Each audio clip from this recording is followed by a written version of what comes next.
As the aloe leaves began to burn steadily, the work song resumed.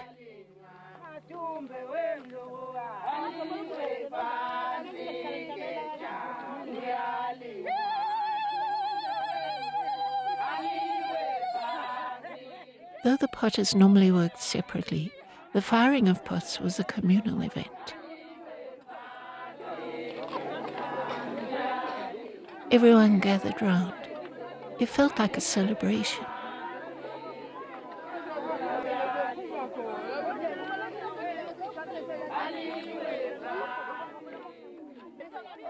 Despite the festive atmosphere, a close watch was kept on the fire. More leaves were added as needed.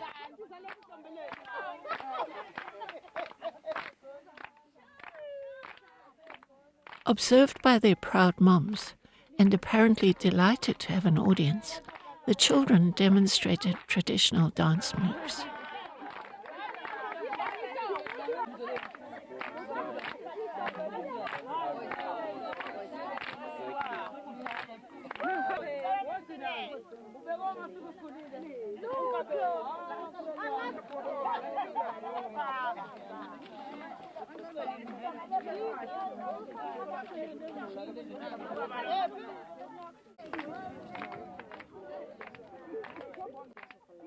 Her face covered in the red clay that Zulu women used to beautify their skin, Chiego joined in.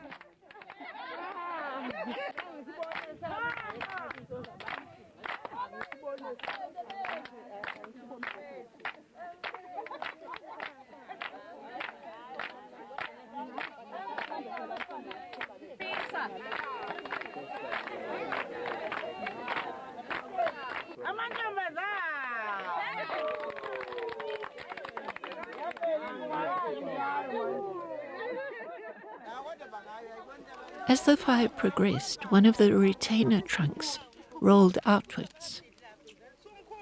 It was quickly realigned.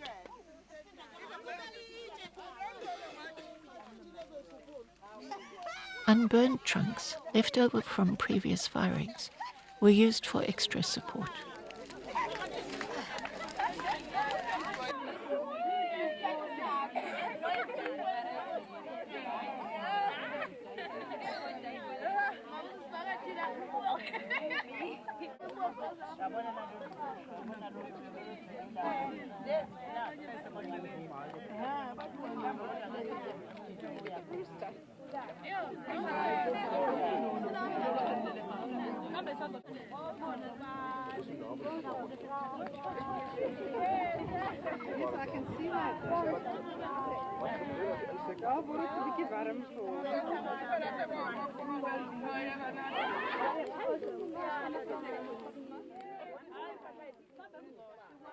After about 30 minutes, the pots were inspected.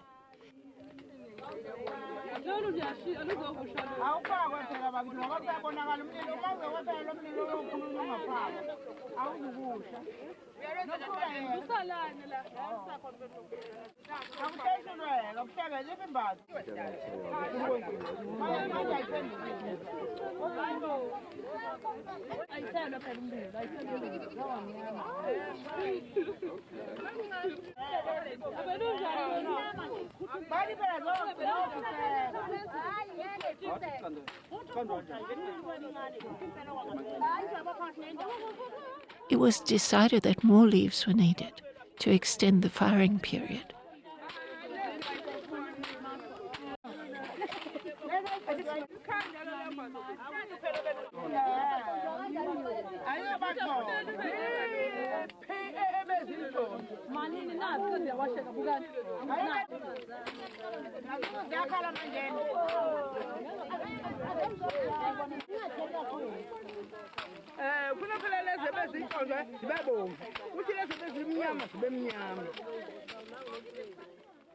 Chopping the leaves off the trunks took time.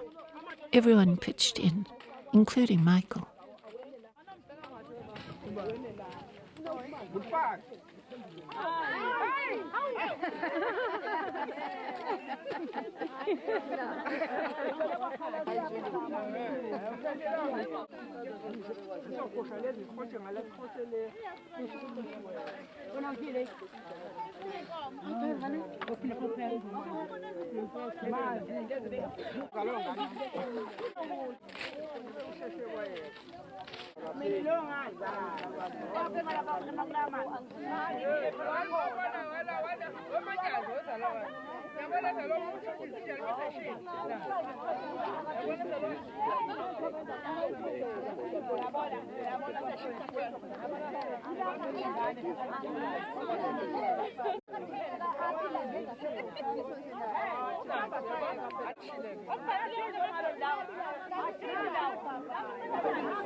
"15 minutes later, the flames subsided, and the pots could be seen amongst the ash. The clay surfaces would normally have turned pink, indicating that the desired firing temperature had been reached. But the terra sigillata slip introduced some confusion. It had imparted a variety of unfamiliar colors to the pots, making it difficult for the potters to judge their hardness.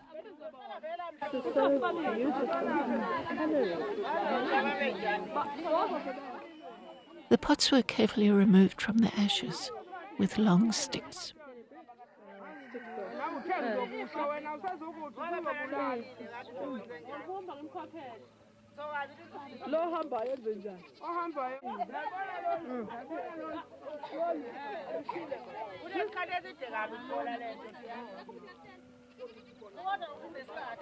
And why they don't just leave it in there to cool down? Strange, because it's maybe then part of the pot cools and cracks, you see. Like if the rim cracks and the bottom quick. Yeah, it is. it's a huge job to take it out. Yeah.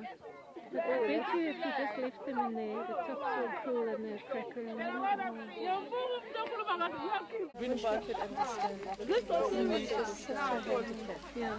Well, you're the most close to understanding, can't you? You catch it just though. No, not at all. I don't know what they're looking for, what they decide on.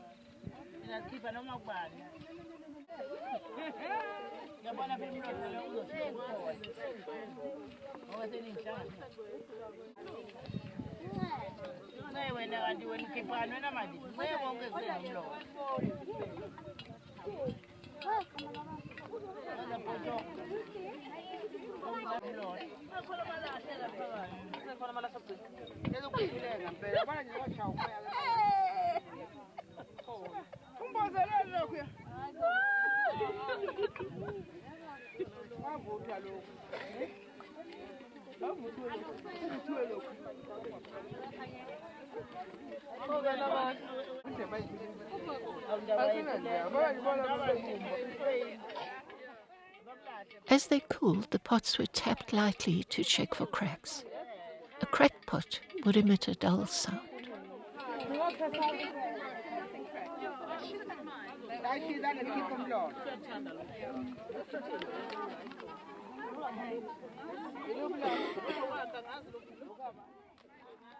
To avoid uneven cooling, residual ash was emptied from the pots by turning them upside down.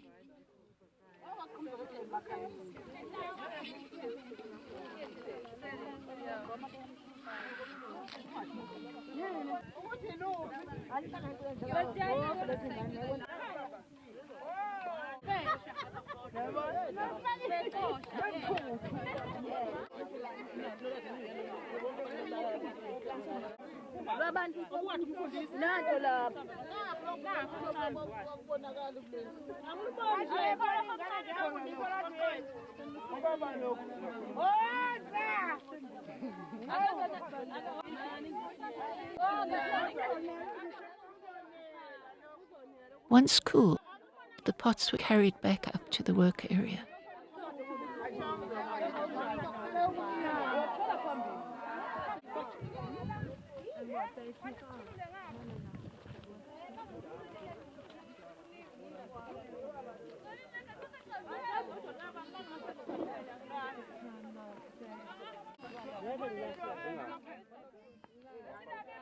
Chieko's focus had shifted to the children during the firing. This was surely the first time that origami paper cranes had been made at Kranskop. But judging from the fascinated response, perhaps not the last.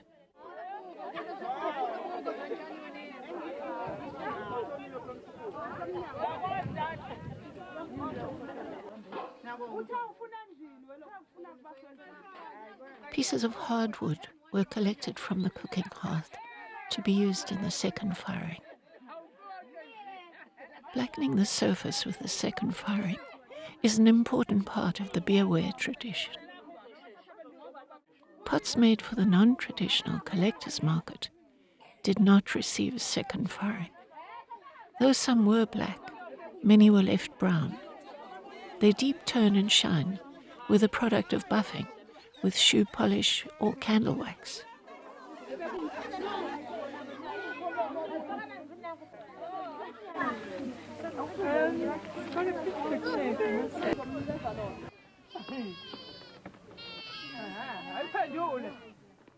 The traditional blackening of the pots was done over a smoky fire in a special hut with an opening in the roof.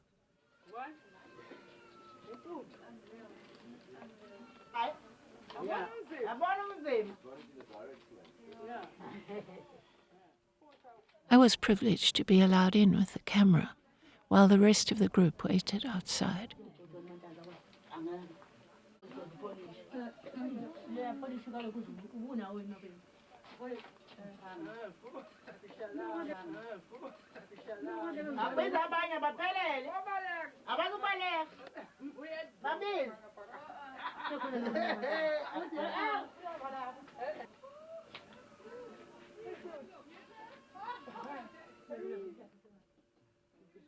It seemed that this space was also used for the preparation of beer. Large brewing pots and kitchen utensils were vaguely visible through the smoke.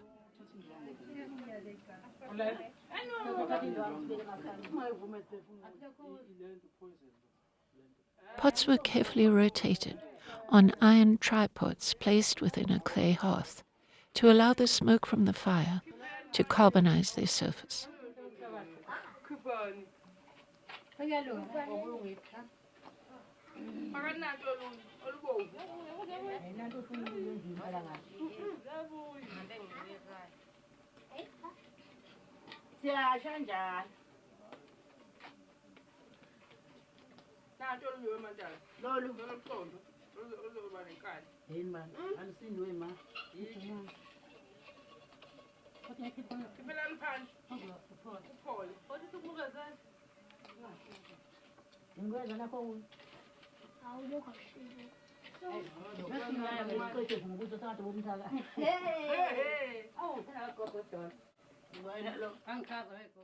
The heat was intense.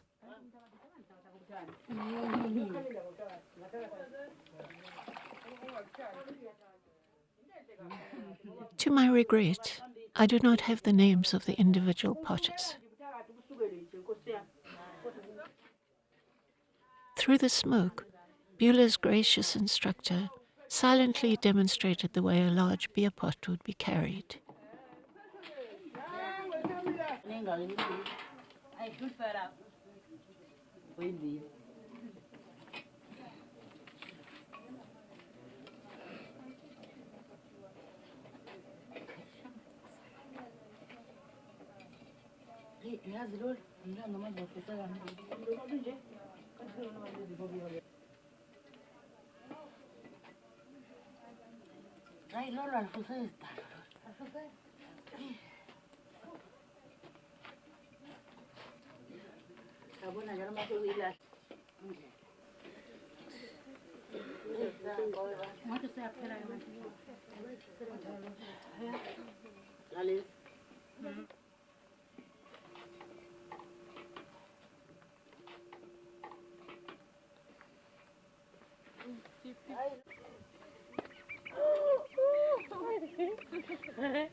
Once the blackening was deemed satisfactory, pots were carried outside to cool. What's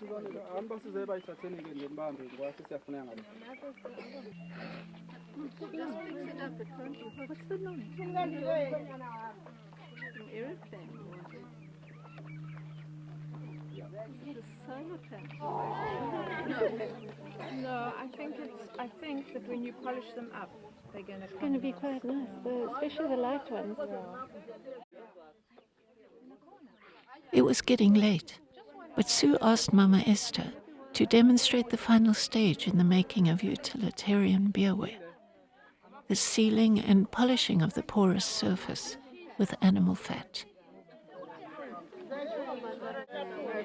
What's it mean? I mean, they said the pot is still hot, so it's not easy to put what the fat in. This is the fat. What's animal? A goat? No, it's a fat cow. A cow? Is it always a cow? Njalo nje msebenzisa inkomo, amafutha enkomo. Yes, always the cow.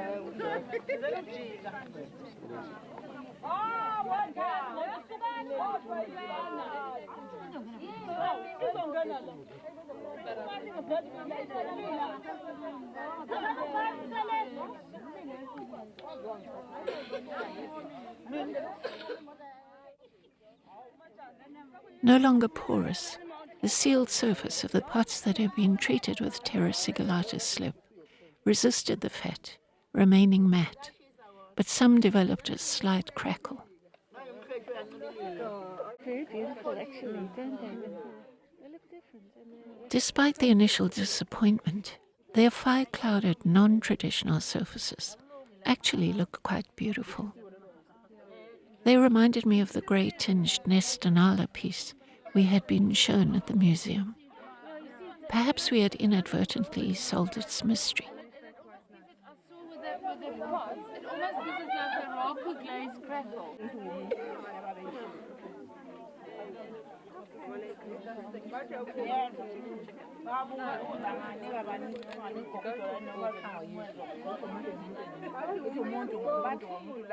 The sun was setting.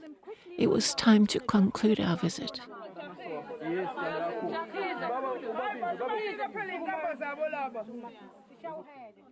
Payment for the workshop was divided between the instructors.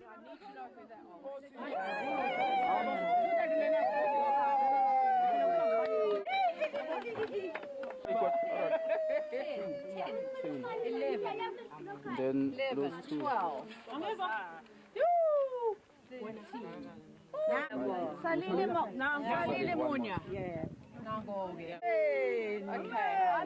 Ibhekela okuyingubo amasekeni.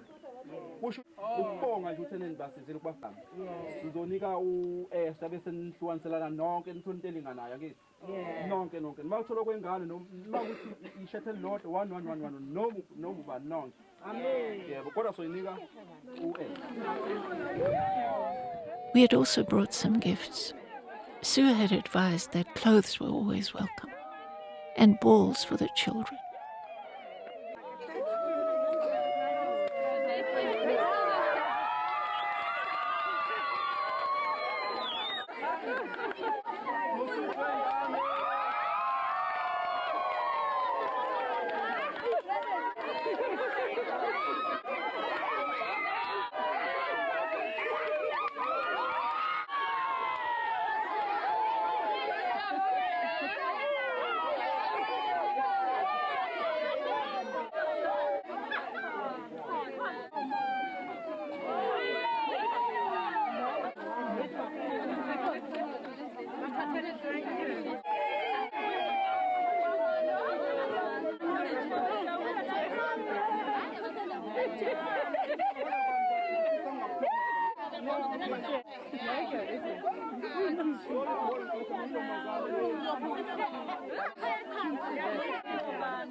Trying to get everyone back on the bus was a nightmare. Saying goodbye was hard. If it wasn't for France being so worried about driving the bus back in the dark, we might never have got away.